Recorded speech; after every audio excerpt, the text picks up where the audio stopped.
ইজ্জতওয়ালা, যাকে আল্লাহ ইজ্জত করছে, ইজ্জত করছে।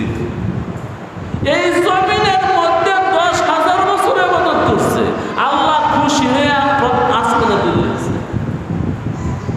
ইজ্জত করে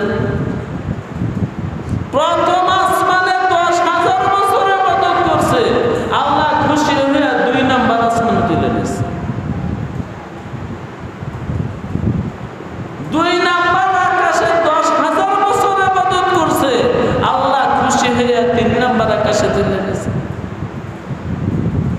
3 নাম্বার আকাশে 10,000 বছর ইবাদত করছে, আল্লাহ খুশি হয়ে 4 নাম্বার আকাশে তুলে দিয়েছে। 4 নাম্বার আকাশে 10,000 বছর ইবাদত করছে, আল্লাহ খুশি হয়ে 5ম আকাশে তুলে দিয়েছে।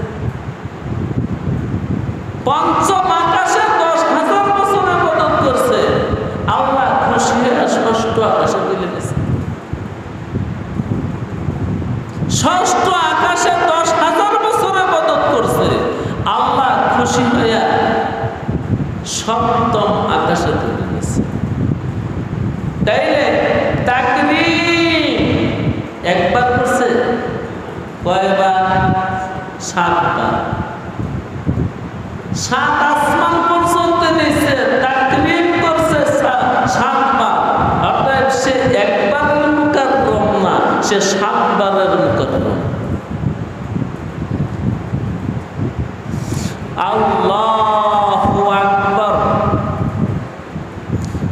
যদি ইবলিস বাবা আদমকে সিজদা করে ফেলতো, তাহলে তো সে মালউন হতো না, তাহলে তো সে মারদুদ হতো না, তাহলে তো সে রাজিম হতো না। 3টা কথা। শয়তান